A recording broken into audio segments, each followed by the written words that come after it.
Good morning students, कैसे हैं आप लोग।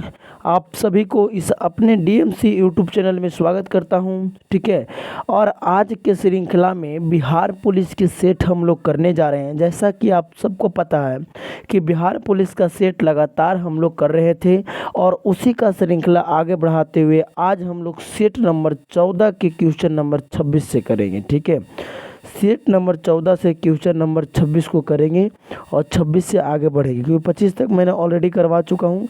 इसका वीडियो आपको इसी के डिस्क्रिप्शन लिंक में दे देंगे, आप लोग देख लीजिएगा। ठीक है, चलिए, तो वीडियो में आगे बढ़ने से पहले आपको बता दूं मैं कि आप लोग को अगर लगातार वीडियो अगर ज़रूरत है और मिल रही है सही ढंग से, तो प्लीज़ आप लोग वीडियो को लाइक करके चैनल को सब्सक्राइब भी कर लिया करो, क्योंकि काफ़ी मेहनत करने के बाद एक वीडियो बनता है। ठीक है, तो चलिए मैं 26 वाला सवाल करवाता हूँ बिना समय गवाए। ठीक है, सवाल है कि वायुयान एवं पक्षी के मध्य टक्कर से वायुयान की तुलना में पक्षी द्वारा अनुभव होने वाला बल क्या होगा।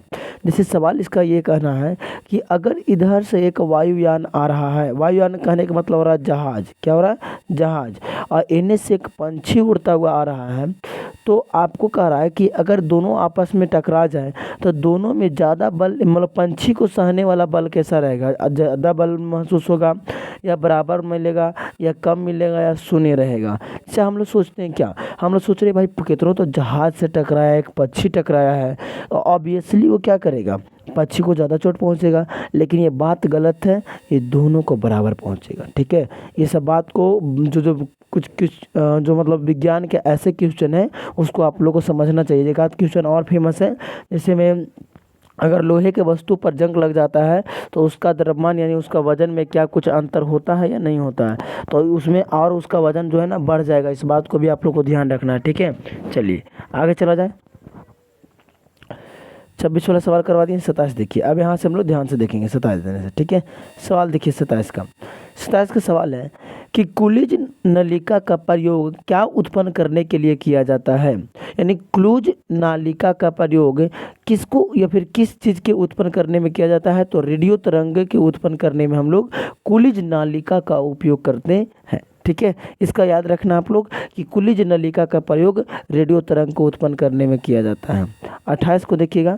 28 में बोल रहा है केपलर द्वारा खोज कर ज्ञात किया कि ग्रहों के परिक्रमा की कक्षाएं आकृति कैसा था, अपरिवलय था या परिवलय था या दीर्घवृत्ताकार था या वृत्तीय था, क्या था। ठीक है, आप लोग सेट के तौर पर इसको लीजिए और कितना सही होता है आप लोग ज़रूर बताइए कि हाँ सर हमको इतना सही हो रहा है। ठीक है, इसको बताइए केपलर ने क्या खोजा था, तो ये दीर्घवृत्ताकार था। क्या था, ये दीर्घवृत्ताकार था। ठीक ना, चलिए आगे चलते हैं। अगला सवाल देखिएगा 29 का। बोला कि धारा प्रवाह को सुचालक के प्रतिरोध से संबंध करने वाले नियम को क्या कहते हैं। बोला धारा को सुचालक के प्रतिरोध से संबंध के नियम को क्या कहते हैं, तो इसको कहा जाता है जूल के नियम। किसका नियम, जूल्स लॉ। ठीक है, जूल का नियम। ठीक है, जूल का नियम। तीसरे बोल रहा है किसी कोयले के खदान, समुद्र तथा तल तथा पर्वत की चोटी पर किसी वस्तु का भार क्रमशः W1 W2 W3 है, तो क्या इसको मतलब हो तो क्या होगा, बराबर होगा, बेसी होगा, कम होगा, क्या होगा से बताना। ठीक है, देखिए अब मान लेते हैं कि आपके पास एक 50 kg के, इसका सवाल का मतलब क्या ऐसे समझ लो।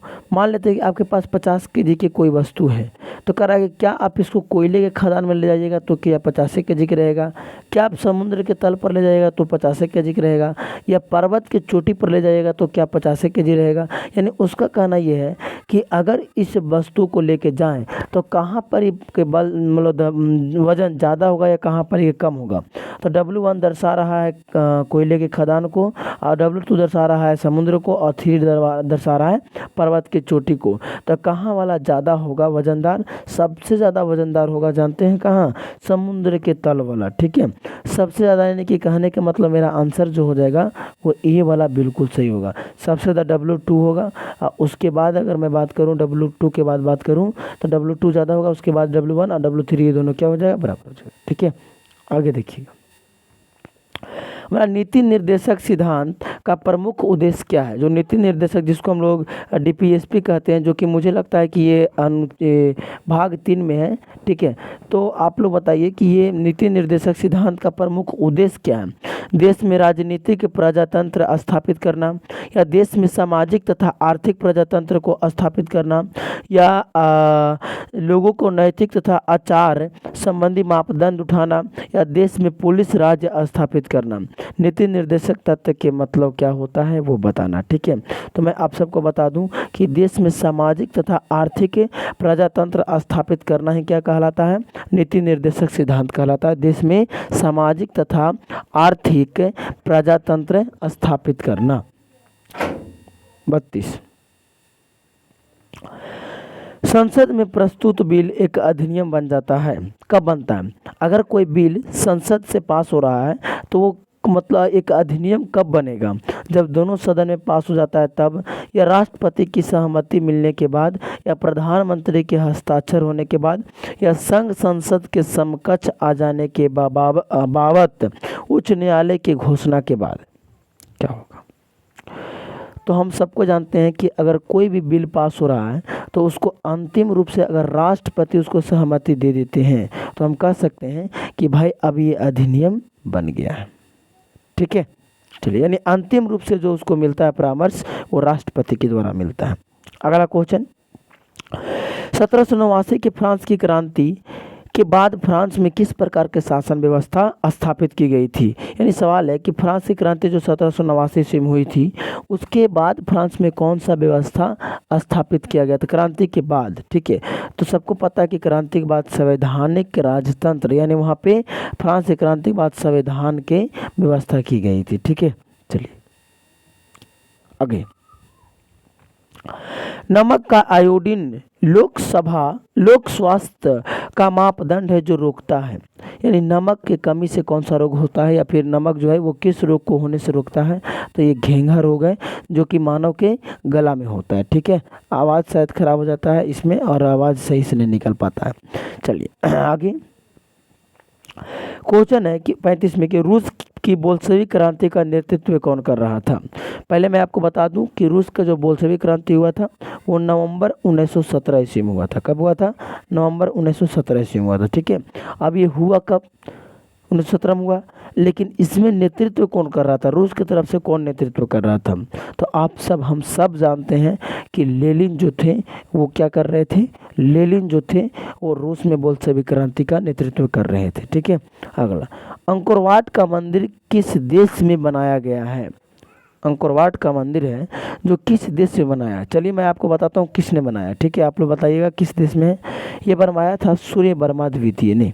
कौन बनवाया था? सूर्य वर्मा द्वितीय ने बनवाया था, ठीक है। कहाँ है? तो कंबोडिया में है, ठीक है। चलिए 37 को देखिए, बोला प्रदूषित जल पीने के पश्चात आप भांति निम्नलिखित लक्षणों का विकास करेंगे।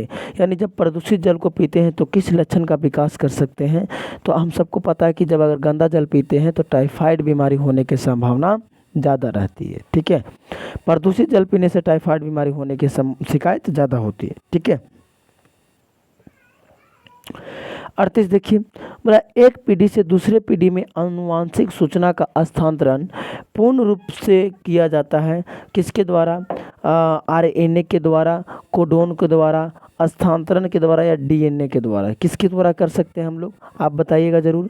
तो सबको पता है कि आनुवांशिक गुणों को जो अनुरक्षण है वो डीएनए के द्वारा कर सकते हैं। जैसे अगर पिता के गुण उसके बेटा में जा रहा है, उसके बेटा गुण उसके बेटा में जा रहा है, तो वो क्या कर सकते हैं? डीएनए चेक करने से ही पता चलेगा, ठीक है।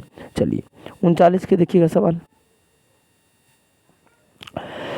39 का सवाल है कि जब कभी दीर्घकाल में भुगतान संतुलन की समस्या गंभीर हो जाती है तो भारत पर दबाव डाला जाता है किसका? आयात बंद करने का। सवाल पहले फिर से समझिए आप लोग। जब कभी दीर्घकाल में, यानी कि जब कभी बड़ा काल में भुगतान संतुलन की समस्या गंभीर हो जाती है, मैंने पैसा चुकता करने की समस्या गंभीर हो जाती है, तो भारत पर प्रभाव डाला जाता है। कैसा? आयात बंद करने का, निर्यात में तत्कालीन वृद्धि के प्रभाव के लिए, या विदेशी पर्यटकों को आकर्षित करने के लिए, या प्रभुत मात्रा में से तथा जमाओं हेतु विदेश जाने के लिए। क्या होगा? सबको पता है भाई कि ये तत्कालीन में क्या करता है कि निर्यात को वृद्धि देता है। ठीक है, चलिए ठीक है। अच्छा, मैं आपको एक बात बताऊं कि निर्यात का मतलब क्या होता है और आयात का मतलब क्या होता है। निर्यात का मतलब क्या होता है और आयात का मतलब क्या होता है, बहुत कम ही बच्चे जानते होंगे इस बात को, तो समझिए ध्यान से। आयात का मतलब होता है कि किसी दूसरे देश से अगर वस्तु आपके देश में आ रहा है तो उसको कहते हैं आयात। और निर्यात का मतलब होता है कि किसी अपने देश से किसी दूसरे देश में वस्तु जा रहा है तो उसको कहते हैं निर्यात। ठीक है, चलिए 39 हो गया। यहाँ देखिए 40 के देखिए क्या कह रहा है 40 में। आध्यात्मिक ज्ञान के विषय में नचिकेता और यम का संवाद किस उपनिषद में है। यम और नचिकेता की कहानियाँ किस उपनिषद में, यानी कौन सा मतलब उपनिषद में लिखा गया है। बृहदारण्यक उपनिषद या छंदोपनिषद या केन उपनिषद या कठोर उपनिषद।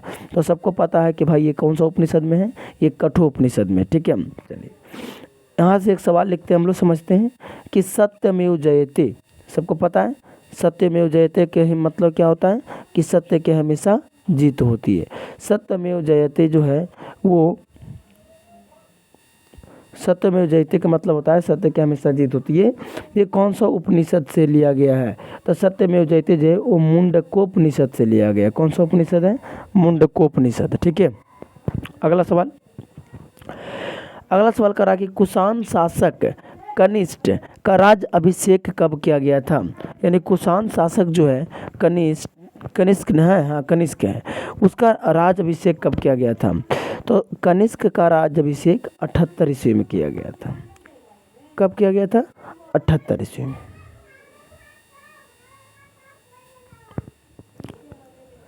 अगला, खाद्य संसाधन तथा संचयन द्वारा कौन से पोषक तत्व अधिकांश रूप से प्रभावित होते हैं। खाद्य संसाधन तथा संचयन द्वारा कौन से पोषक तत्व अधिकांश रूप से प्रभावित होते हैं। तो सबको पता है कि अगर हम लोग खाद्य संसाधन और संचयन को करते हैं तो ये कार्बोहाइड्रेट को ज़्यादा प्रभावित करता है। अगला, महमूद गजनवी के सोमनाथ अभियान के समय चोल राज्य का शासक कौन था। पॉइंट अच्छा है, सवाल अच्छा है कि जिस समय महमूद गजनवी सोमनाथ मंदिर अभियान के मतलब समय के कालक्रम में, यानी उस समय वहाँ जा रहे थे, उस समय के चोल राज्य का शासक कौन था। ठीक है, कौन था से बताना। तो उसमें थे राजेंद्र प्रथम। कौन थे, राजेंद्र प्रथम। अगला बाबू, अगला लाइए, अगला बताइए क्या है इसे। ठीक है, चैनल पे नए हैं तो चैनल को सब्सक्राइब कर लीजिए आप लोग, और वीडियो को लाइक ज़रूर कर लीजिएगा, क्योंकि भाई आप लोग लाइक करते हैं तो हम लोग को थोड़ा सा मोटिवेट मिलता है ताकि आप लोग को मैं पढ़ा सकूं। वीडियो अच्छा लगता है तो एक मोटिवेशनल भरा कमेंट जरूर करा करिए। ठीक है, चलिए आगे चलते हैं। आप लोग को सवाल है कि राष्ट्रीय समुद्री विज्ञान में संस्थान कहाँ स्थित है। ठीक ना, राष्ट्रीय समुद्र विज्ञान संस्थान कहाँ स्थित है आपको बताना। तो राष्ट्रीय समुद्री विज्ञान संस्थान जो है वो गोवा में स्थित है। कहाँ है, गोवा में स्थित है। अगला बात, जीएसटी के लागू होते ही भारत के निम्नलिखित में से कितने राज्यों में चुंगी समाप्त हो गई थी। मतलब जब भारत में जीएसटी की जो प्रथा है, जीएसटी जो है जब लागू हुआ था तो भारत के कितनों राज्यों में चुंगी व्यवस्था जो है वो समाप्त हो गई थी। ठीक है, तो वो लगभग सबको पता है कि जब भारत में चुंगी व्यवस्था समाप्त हुई थी तो वो हुआ था 22 राज्यों। कितना राज्यों में, 22 राज्यों। अगला, भूमध्य रेखा के चतुर्दिक अश्व आकांक्ष से डोलड्रम की ओर बहने वाली हवाएं कही जाती है। क्या कही जाती हैं, तो सबको पता है कि उसको कहते हैं व्यापक हवाएं। ठीक है, क्या कहते हैं, व्यापक हवाएं। चलिए 47 के देखिएगा। 47 का सवाल देखिए, बोला अंतर्राष्ट्रीय तिथि रेखा वह रेखा है जहाँ पे क्या होता है, स्थानीय समय 1 घंटे के लिए अंतराल में बढ़ जाता है। यह सभी अन्य मध्यमों से पूर्व की ओर तथा पश्चिम की ओर 180 डिग्री फैल जाता है। यह तिथि ठीक एक दिन परिवर्तित होती है जब उसे पार किया जाता है। यानी कब, ऐसा सिचुएशन कब आता है। ठीक है, तो बी और सी दोनों सही है, यानी कि सभी अन्य माध्यमों से पूर्व की ओर तथा पश्चिम की ओर 180 डिग्री फैलना और तिथि ठीक एक दिन परिवर्तित होती है जिसे पार किया जा सकता है। ठीक ना, चलिए आगे देखिए। गल्फ स्ट्रीम उत्पन्न होती है। गल्फ स्ट्रीम कहाँ उत्पन्न होती है? चक्रवात से या तापक्रम से या महासागर के दाब से या जल स्तर की विभिन्नता से? गल्फ स्ट्रीम कब उत्पन्न होती है? तो सबको पता है या फिर हम सबको नहीं भी पता है तो पता चलना चाहिए कि महासागरीय दाब से गल्फ स्ट्रीम उत्पन्न होता है। बताइए इसको। मतलब भारतीय मानक समय ग्रीनविच मध्य समय से 5.5 घंटे आगे, ईरानी मानक समय भारतीय मानक समय से 2 घंटे पीछे है। तो कौन सा देशांतर ईरानी मानक समय का निर्धारण करता है, जबकि भारतीय मानक समय 82.5 डिग्री ईस्ट द्वारा निर्धारित होती है? ये आपको काम का चीज़ ये है कि भारत में समय का जो मानक है वो कितना डिग्री है? तो 82.5 डिग्री ईस्ट ये भारत का है। ठीक है, चलिए तो कौन सा होगा से बताइए? 52.5 डिग्री होगा। अच्छा सॉरी, यहाँ पे 5.5 था जी, हम 51.5 पढ़ दें गलती से। ठीक है, 5.5 था ये। ठीक है, एक सेकेंड। चलिए 50 का देखते हैं हम लोग। 50 में सवाल करा कि निम्नोक्त नदियाँ में से कौन सी रिक्त घाटी से होकर बहती है? रिक्त घाटी कहने का मतलब होता है कि जिसको कहते हैं हम लोग भ्रंश घाटी, इसी को कहा जाता है कौन सा घाटी? भ्रंश घाटी। ठीक है, रिक्त घाटी कहने का मतलब होता है भ्रंश घाटी। भ्रंश घाटी क्या होता है? तो दो पहाड़ों के बीच से अगर नदी गुजर गई है तो उसको कहते हैं हम लोग भ्रंश घाटी नदी या फिर रिक्त नदी। ठीक है, और उसमें 2 नदी फेमस है, एक का नाम है ताप्ती और दूसरा का नाम है नर्मदा, जो कि पश्चिम की ओर बहती है, भारत के पश्चिमी घाट की ओर बहती है। और 2 नदियाँ बहुत फेमस है, एक का नाम ताप्ती और दूसरा का नाम नर्मदा। तो आपके ऑप्शन के अनुसार ताप्ती सही होगा। आगे चला जाए।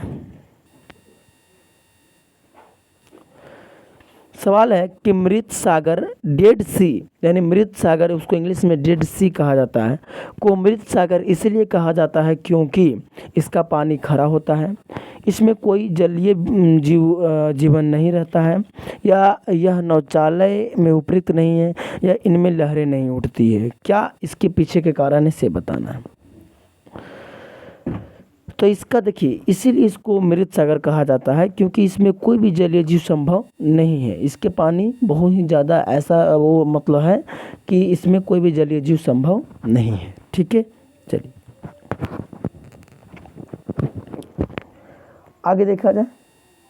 52 का सवाल देखिए आप लोग। 52 के सवाल में कर आगे, किन महीनों के दौरान बंगाल की खाड़ी में बार बार उष्णकटिबंधीय चक्रवात आते हैं? किन महीनों में बताना है। तो ये अक्टूबर से नवंबर महीनों में ऐसा होती है। ठीक है, चलिए 53 में देखिए। मतलब जनता को बेहतर जीवन स्थितियां उपलब्ध कराने के उद्देश्य से नारायण मल्हार जोशी ने 1911 में किस संगठन की स्थापना किया था? बताइए। 53 का बताइए। तो सबको पता है कि मल्हार निवासी जो थे वो सामाजिक सेवा संघ बम्बई का स्थापना की। ठीक है, चलिए 54 की बात करेंगे। बोला कि दक्षिण पश्चिम मानसून के तत्काल बाद बोई गई फसल को क्या कहते हैं? बताइए इसको क्या कहते हैं। तो सबको पता है और हमको भी पता है, आपको भी पता है कि इसको हम लोग रबी फसल के नाम से जानते हैं। ठीक है, चलिए अगला पॉइंट है हम लोग का कि पिसीकल्चर को, मतलब पिसीकल्चर जो है वो क्या है? पिसीकल्चर में किसका हम लोग अध्ययन करेंगे? मधुमक्खी पालन की कला को या रेशम का? रेशम को तो सेरीकल्चर कहते हैं। पिसीकल्चर क्या होगा? मधुमक्खी की या मत्स्य या अंगूर के उत्पादन क्या होगा? ये मत्स्य पालन यानी कि मछली के पालन के बारे में काम करता है। ठीक है, चलिए वीडियो पे नए हैं तो वीडियो को लाइक करके चैनल को सब्सक्राइब ज़रूर कर लेना, क्योंकि भाई आप लोग और एक सुंदर सा कमेंट कर लेना ज़रूर, और अपने दोस्तों के पास शेयर ज़रूर करना, ठीक है। आपको आपका कमेंट हमारे लिए ऊर्जा को जन्म देता है, जिससे मैं आप लोग को वीडियो बनाने में अच्छे तरीके से काम कर सकता हूँ पर डे, ठीक है।